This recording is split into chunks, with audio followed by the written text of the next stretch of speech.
Okay. My name is Gillespie. I work for the Weatherford College Library as an AV technician. Job duties are a little bit of everything, mainly assisting instructors. So I happen to be the advisor for the anime club. So, as the advisor for the anime club, what do you do? Well, I used to be a major role, but now that my job duties have become a little larger, I've had to take on an assistant advisor. Since then, now I handle all the legal matters with the club forms, fundraising, stuff like that. Otherwise, the day-to-day operation usually falls under the assistant advisor. So, when did you first start getting into anime? Oh, probably when I was a kid, like a lot of other people did. A lot of people was watching Speed Racer, Robotech, Voltron even, and didn't even realize they were watching actually anime. I didn't even realize until I was really into it that was actually anime.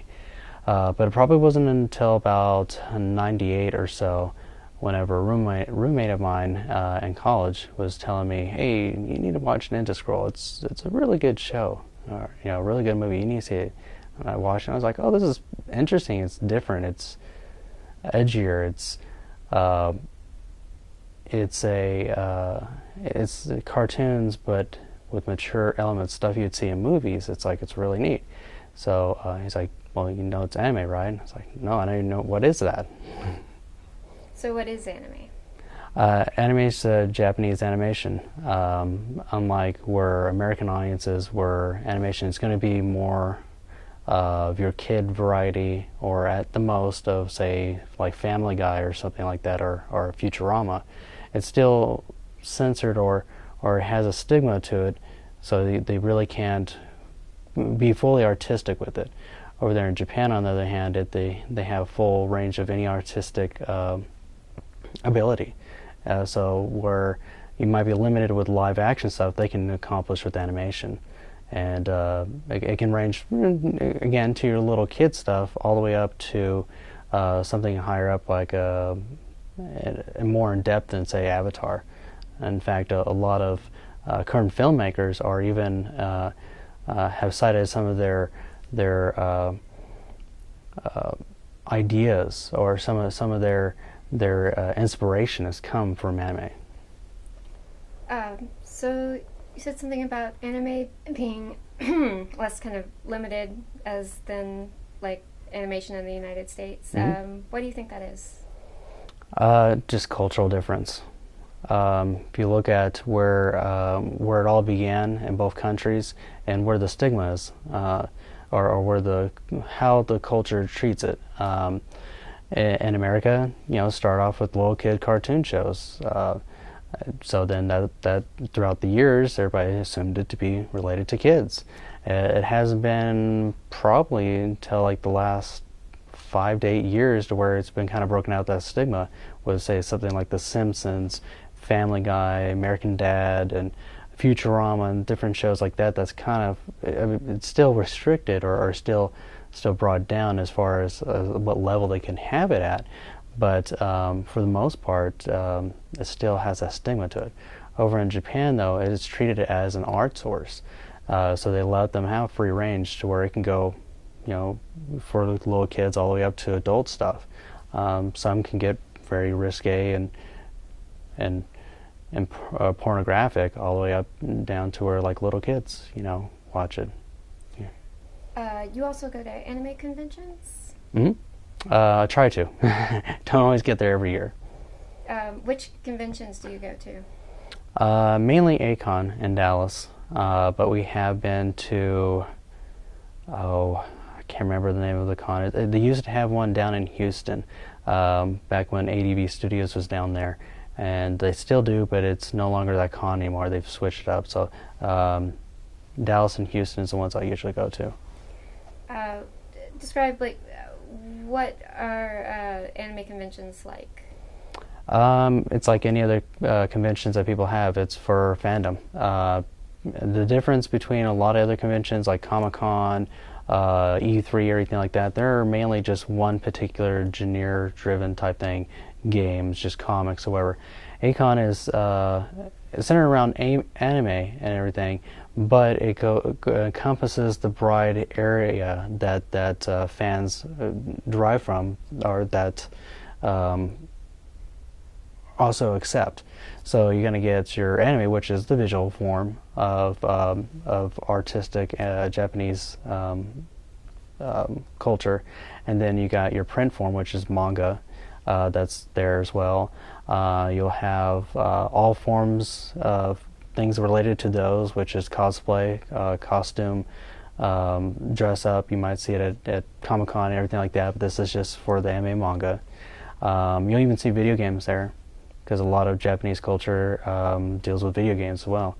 The term otaku in Japan is any kind of, well, it's a little different from U.S. states than it is for the Japanese, but in the States, it's basically any fan of anime, manga, or video games, but not just an average fan, but one that's, I wouldn't say excessive, I would say passionate. So what other kinds of events do conventions have? You mean what's inside the conventions? Yeah, like what kind of? They have bands from Japan itself, J-pop, J-rock. Their Japanese rock and pop bands will come in. They'll have a cosplay contest, which either deals with skits or just costume design. They have showings of different anime there in dubbed English or in the natural Japanese with English subtitles. They have an AV contest, an anime music video. They get your scenes from different series and movies, cut them up, put them together, and then put them to usually an American song, but it can also be Japanese. They have so many different things there just in between. They have panels, teach you how to become a voice actor, actress, how to do cell drawings, which are no longer done anymore, because everybody does everything digital. Panels that are from the industry, from the companies who acquire titles from Japan and dub it over or subtitle it. They'll have different things like that. So much stuff to do within 3 days that you got to kind of pick and choose. Very sociable environment. They even have a big dealer's room where people can buy imported goods and domestic, anime goods and stuff like that. Range anything from DVDs, Blu-ray, to plushies, to non-actual sharp swords, but the false-edge swords and stuff like that. Oh yeah, I forgot, there's even LARPing and RPGs and stuff like that there. So everything you can think of that might be associated with it, or people can be fans of one, it encompasses everything.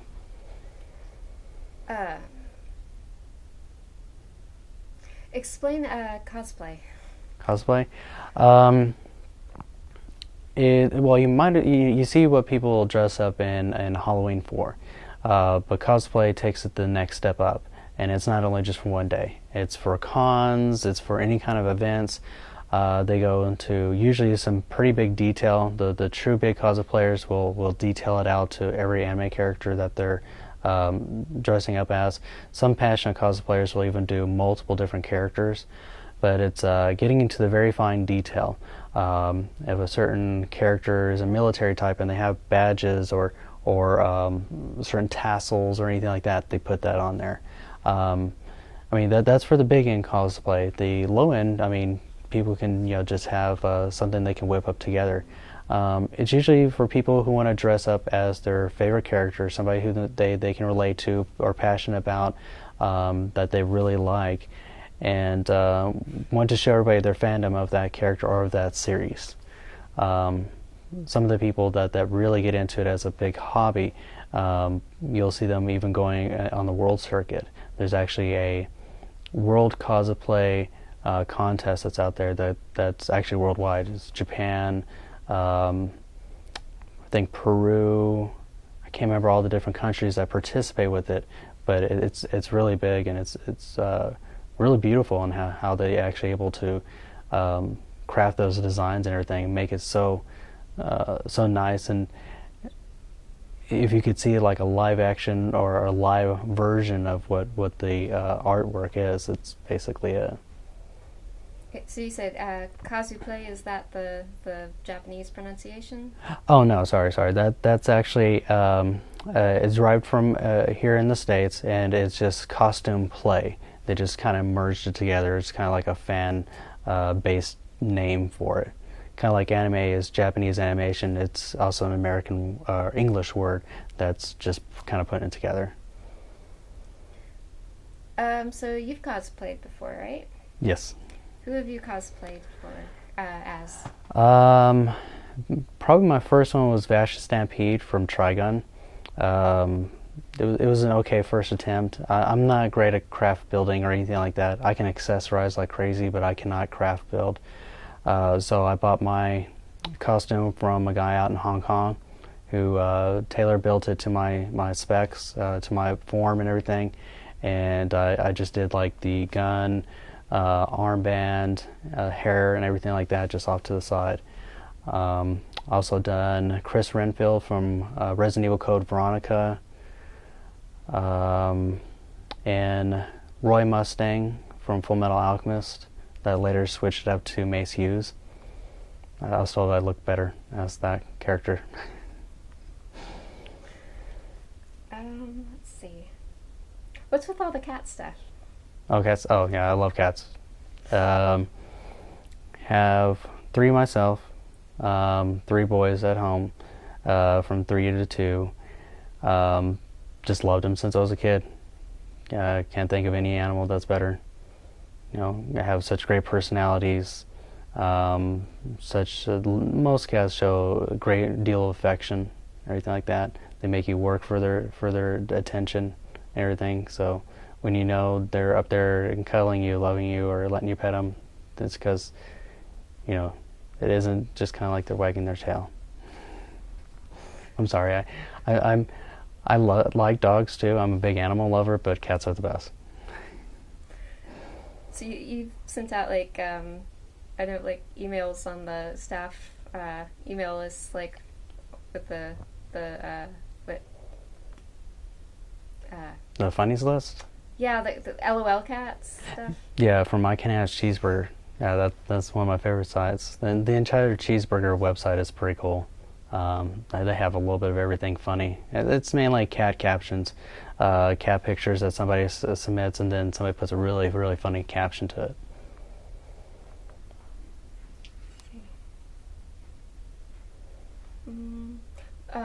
Favorite cat anime? Ooh, that one's tough. My first one would probably have to be Cat Girl Nuku Nuku. It's probably one of the oldest ones that I can think of. Robotic cat girl who's actually has the brain of a cat put it into an android body, but has like robotic ears that pop out when she wants to fight. It's pretty off the wall comedy. I'm more of a comedy person when it comes to anime. The newest one I would have to say, or the one that's kind of really good that I know of recently, is the Japanese translation is Come Let's Play, but it's been acquired by Funimation here in English, and it's going to come out in July, and it's going to be called Space Base Cuties. Yeah, that they kind of change up the meanings of it just to suit their needs sometimes. It doesn't do it justice because it's really funny. Any other favorite like cat characters in anime? Yeah, there's a bunch of them. Meryl from Escaflowne, she's kind of a sub-character, but not a typical cat girl kind of character, and that one's pretty good. There's a bunch of them. It's kind of hard to name all of them. Games-wise, even there's Felicia from Darkstalkers. Trying to think what else there is.